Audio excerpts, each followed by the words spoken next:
नमस्कार साथियों, स्वागत है आपका जीएस प्लस के इस ऑनलाइन प्लेटफॉर्म पे। मैं हूं आलोक पांडे। साथियों, आज हम लोग चर्चा करने वाले हैं प्रत्युत्तर दर्पण के आर्थिक घटनाक्रम के बारे में। आर्थिक घटनाक्रम में मैंने सबसे पहला क्रम, जो है कि बहुत महत्वपूर्ण न्यूज है, उसको मैंने बनाया है कि लेखा वर्ष 2022-23 के लिए, लेखा वर्ष यानी अकाउंट ईयर 2022-2023 यानी 22-23 के लिए आरबीआई द्वारा, ध्यान रखिएगा, आरबीआई का लेखा वर्ष क्या होता है, अकाउंट ईयर क्या होता है, अप्रैल से लेकर के मार्च तक, यही अकाउंट ईयर है, ध्यान रखिएगा, ये अकाउंट ईयर है। तो लेखा वर्ष 2022-23 के लिए आरबीआई के द्वारा 87,416 करोड़ के लाभांश का केंद्र को हस्तांतरण, बहुत ही महत्वपूर्ण है।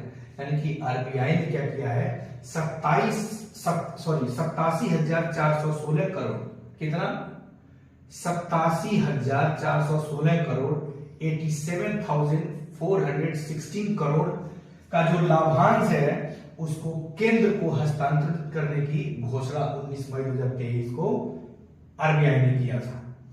और आरबीआई ने अपने लेखा वर्ष यानी 22-23 के लिए 87,416 करोड़ का अधिक यानी लाभांश सरकार को प्रदान करने की घोषणा कब किया, 19 मई 2023 को किया।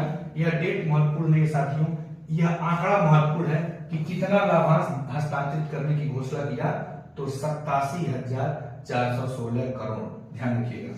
अब चूंकि साथियों यह इसलिए इंपॉर्टेंट है क्योंकि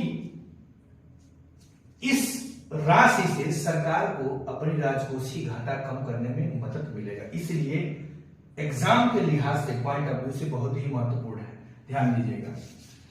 यह लाभांश जो है पूर्व वर्ष यानी कि 21-22 के लिए उपलब्ध कराए गए लाभांश, यानी 21-22 में आरबीआई ने सरकार को 30,307 करोड़ का लाभांश उपलब्ध कराया था, जो कि यह लाभांश अभी इस वर्ष जो 87,000 जो भी 814 जो भी है 87,416 करोड़ का जो लाभांश है, यह लगभग 3 गुना है, ध्यान रखिएगा।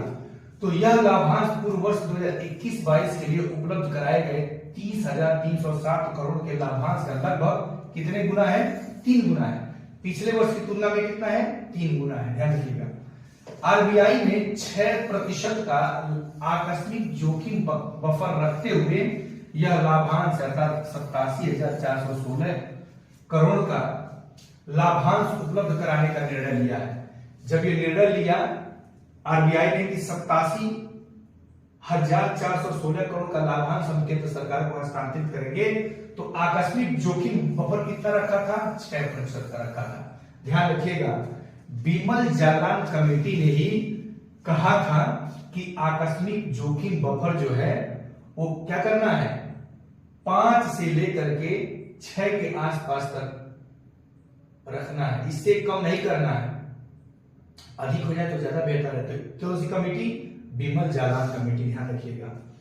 सरकार ने 2023-24 के बजट में यह लाभांश प्राप्ति करने के लिए लक्ष्य कितना रखा गया था, अनुमान कितना किया गया था बजट में, 48,000 करोड़, मात्र 48,000 करोड़ का बजट में अनुमान किया गया था कि हम बैंकों से लाभांश के रूप में इतना प्राप्ति कर सकते हैं, लेकिन मिला कितना, 87,416 करोड़। अर्थात जितना मैंने अनुमान किया था, हमने बजट में अनुमान किया था, उससे ज्यादा हमको लाभांश प्राप्ति हो गया है, ध्यान रखिएगा।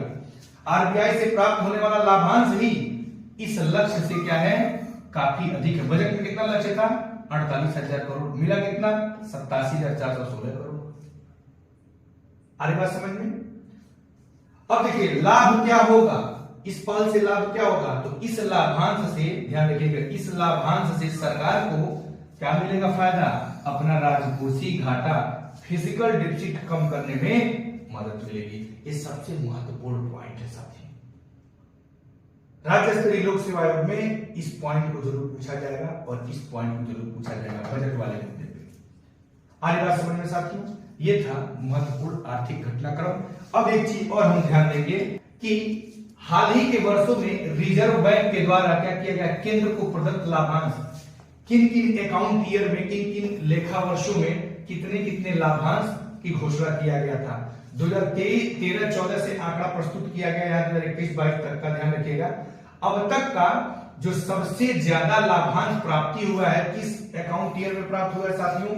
2018-19 में। तो ध्यान दीजिएगा कि 2018-19 का ये जो अकाउंट ईयर है ना, ये अकाउंट ईयर है। इस अकाउंट ईयर में लेखा वर्ष में सबसे ज्यादा 1,23,414 करोड़ का लाभांश रखा गया है, प्राप्त किया गया। ध्यान रखिएगा, इसी वित्त वर्ष, इसी अकाउंट ईयर में, यह ध्यान रखने वाली बात है।